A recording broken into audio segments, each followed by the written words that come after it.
Sur votre vœu Ligue des droits de l'homme, le groupe Faire respirer l'île a décidé de ne pas prendre part au vote. Ne pas prendre part au vote, car ces vœux sont là non pas pour soutenir une association reconnue, essentielle à notre pays, mais pour déformer, caricaturer, instrumentaliser toujours et encore le gouvernement, loin, si loin, très loin des sujets municipaux. Je souhaite contextualiser notre position de vote.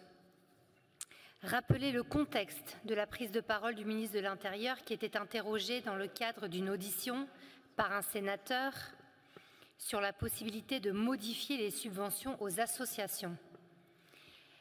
La Ligue des droits de l'homme est une association ancienne et respectable, dont le nom est associé à des combats qui font l'honneur de la République. L'histoire de la Ligue des droits de l'homme, c'est celle d'un grand mouvement laïque, universaliste et républicain qui s'est fixé comme objectif de défendre les principes de la Déclaration des droits de l'homme.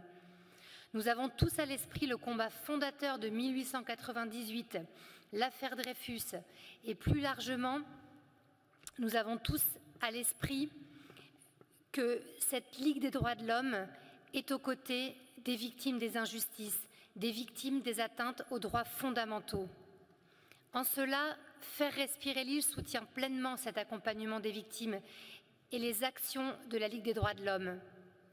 Et elle salue ce soir l'action quotidienne des nombreux bénévoles de la section de l'île. Pour autant, certaines prises de position récentes de la Ligue des droits de l'homme interrogent. Ce n'est pas lui faire injure que de s'interroger.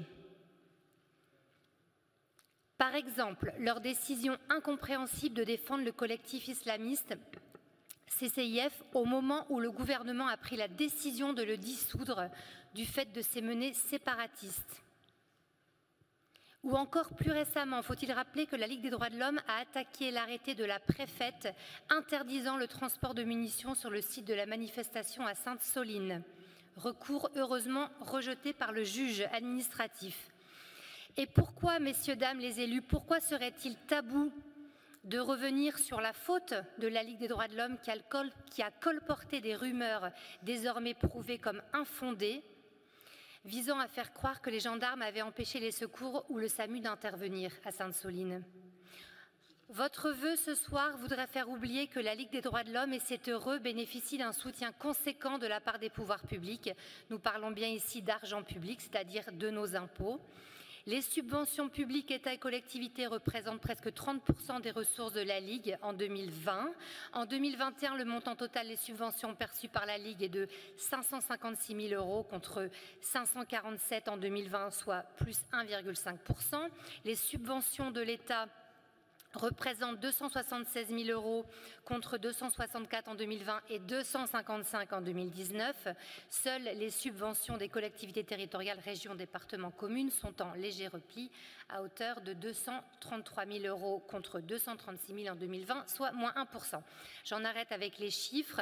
Il est légitime que l'État s'assure que les actions conduites par une association qui bénéficie de financements publics sont en phase avec l'objectif déclaré, mais aussi plus globalement avec nos valeurs républicaines. Cela est vrai pour toutes les associations subventionnées, y compris celles qui interviennent dans le domaine précieux, essentiel de la protection des droits de l'homme.